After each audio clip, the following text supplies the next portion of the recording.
Chers investisseurs, bonjour. Bienvenue dans cette nouvelle vidéo où nous allons parler d'une technique qui va vous permettre de capitaliser. Si vous faites de l'immobilier, vous avez forcément envie de faire plus de capitalisation et d'avoir un plus gros portefeuille. Et cette stratégie va vous permettre d'aller de l'avant. On parle ici d'achat, rénovation, revente.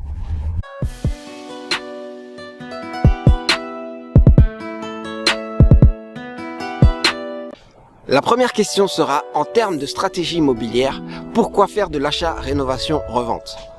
L'achat, rénovation, revente est une stratégie super intéressante quand il s'agit de faire de l'immobilier, car en multipliant ce type d'opération, on accède à un capital beaucoup plus élevé pour d'autres opérations.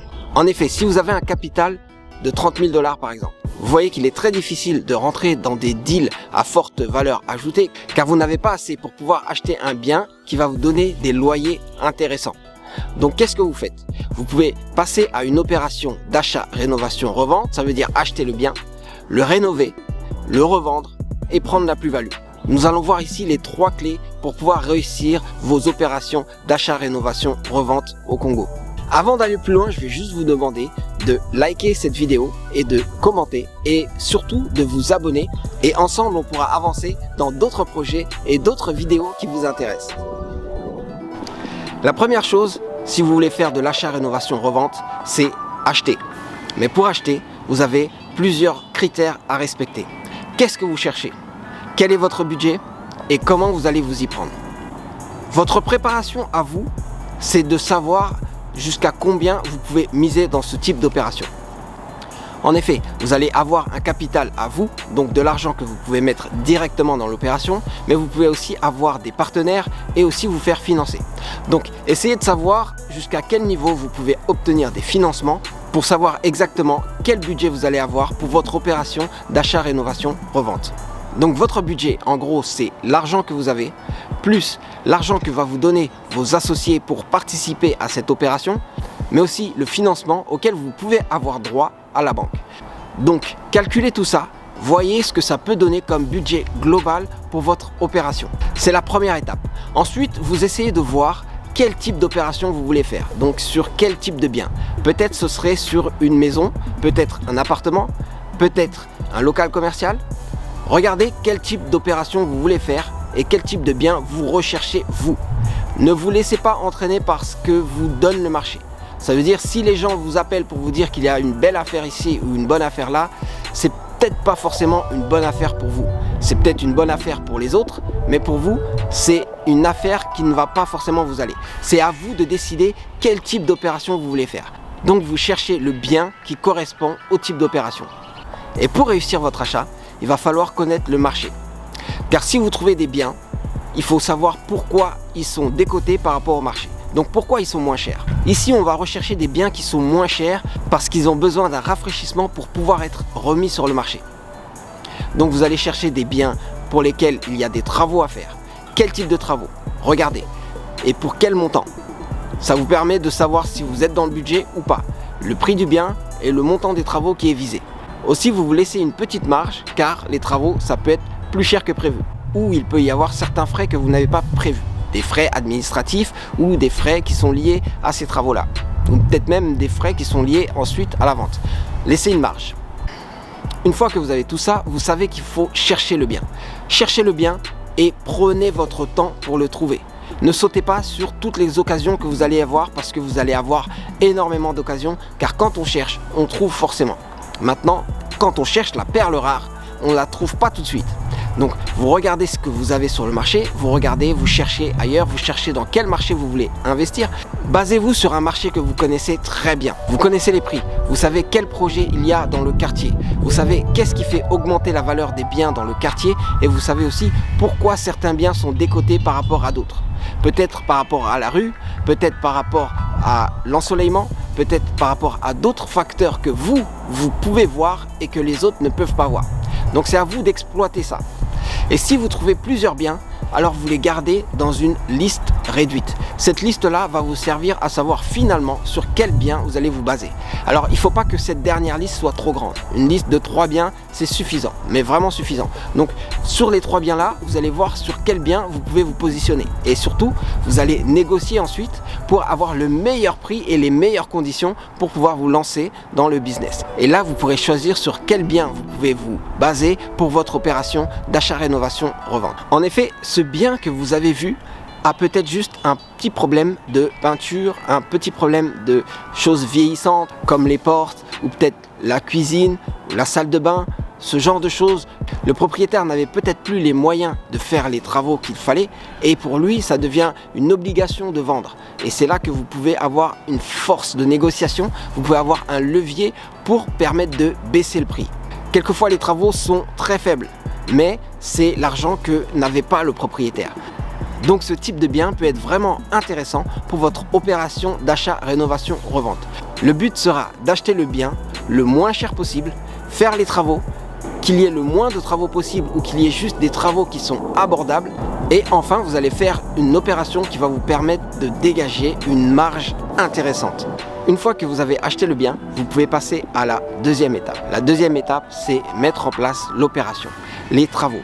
Quel type de travaux vous voulez faire ? Est-ce que vous voulez juste agrandir? Est-ce que vous voulez diviser? Est-ce que vous voulez rénover des parties spécifiques à forte valeur ajoutée?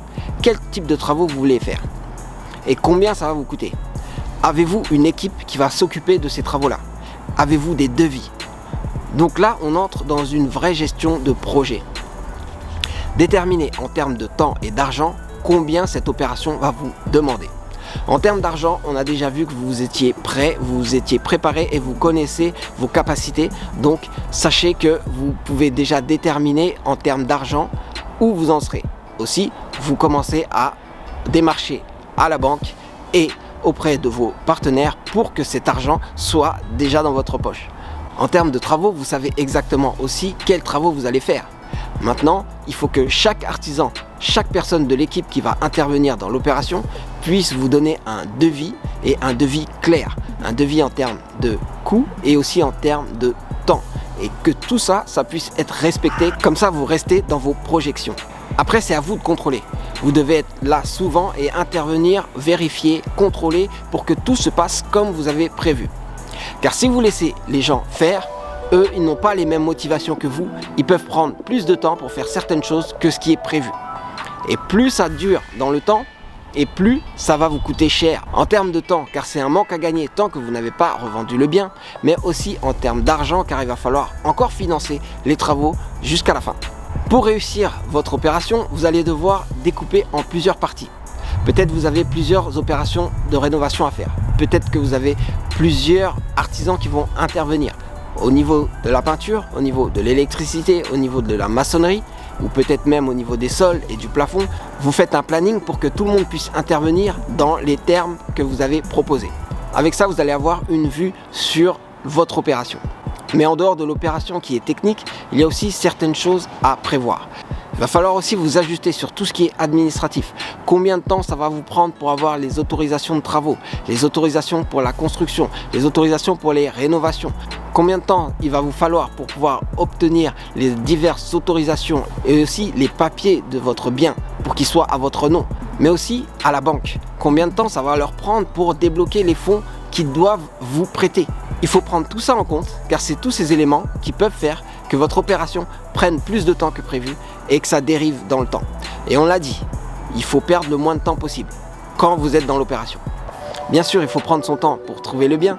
Ensuite, il faut prendre le temps nécessaire pour monter l'opération et faire une belle opération. Mais ne pas perdre de temps sur des choses que vous ne maîtrisez pas. Donc, vous prévoyez un peu plus que prévu. Un peu plus d'argent et un peu plus de temps. Comme ça, vous êtes sûr que quoi qu'il arrive, vous pouvez encore faire face et arriver au bout de votre opération. Alors là, il s'agira de réussir enfin votre opération. Et une fois que l'opération est finie, vous serez très fiers de voir le résultat. Pour réussir la troisième étape qui est la revente, il va falloir mettre en place plusieurs choses. Déjà, une fois que vous avez vu que votre opération est terminée et qu'elle correspond exactement à ce que vous voulez, ou elle correspond bien à ce que vous voulez, faites des photos. Faites le maximum de photos. Faites même des photos pendant que vous êtes en train de faire les travaux. Mais les photos que vous allez avoir quand l'opération est finie vont vous permettre de mettre en valeur ce que vous avez fait et mettre aussi en valeur votre bien. Et c'est ce qui va permettre de vendre ce bien. Faites aussi un partenariat avec un courtier, car les courtiers ont souvent un très bon carnet d'adresses et ça va vous permettre de faire visiter votre bien à un maximum de personnes assez rapidement. Mais avant de penser à la visite, on a déjà dit qu'il fallait faire des photos. Et ces photos-là, elles doivent aussi s'accompagner d'une description de votre bien. Vous décrivez le bien assez justement pour pouvoir faire une annonce. Car les annonces sont très importantes dans la vente d'un bien. Si votre annonce est bien faite, avec de belles photos et avec une bonne description, et que dans la description vous avez tous les critères que les acheteurs recherchent, alors vous avez plus de chances de vendre votre bien. Les photos plus la description vont vous faire l'annonce. Et cette annonce, vous allez la placer dans différents endroits. Que ce soit dans les journaux, que ce soit dans des sites, que ce soit auprès des courtiers. Vous la diffusez au maximum. Ça va vous permettre de faire connaître le bien. Donc on rentre dans une perspective de marketing. Aussi, on a parlé d'un partenariat avec les courtiers. Mais vous pouvez aussi faire appel à du home staging. Le home staging, c'est l'aménagement de votre appartement ou de votre maison, ou en tout cas du bien que vous avez à vendre, pour permettre que la vente soit beaucoup plus simple et beaucoup plus rapide. Une fois que le bien est aménagé, bien aménagé, meublé et que vous avez de belles photos, une belle annonce, vous allez avoir des visites. Augmentez au maximum le nombre de visites. Faites même visiter la famille, les cousins, les amis. C'est une petite technique que les vrais vendeurs connaissent. Faites visiter un maximum de personnes, même des gens qui ne vont pas forcément acheter. Car quand les autres visiteurs viendront et verront que beaucoup de gens sont intéressés, donc il y a beaucoup de personnes qui veulent visiter, alors ils imagineront un certain intérêt à ce bien. Car sachez-le, la vente se fait dans les 90 secondes. Dès que le visiteur arrive, en 90 secondes, il sait déjà s'il va acheter ou pas le bien. Plus vous aurez d'offres et plus vous aurez de chances de vendre ce bien et aussi de le vendre le plus cher possible.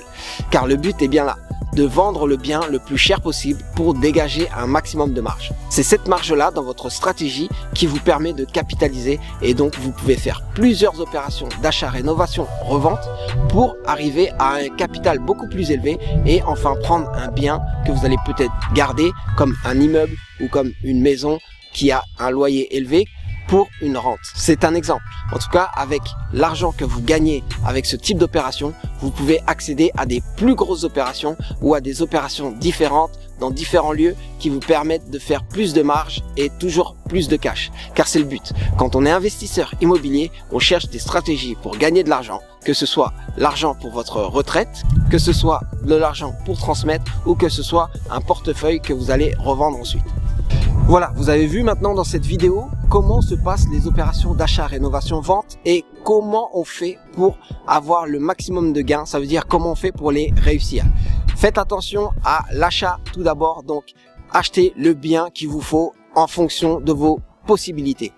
Ensuite, l'opération. Essayez de maîtriser tous les aspects de l'opération pour qu'elle soit réussie. Et là, vous pourrez avancer. À la fin, il s'agit de revendre. On parle de marketing de l'immobilier. Faites en sorte que votre bien soit très intéressant pour le vendre le plus vite possible et le plus cher possible.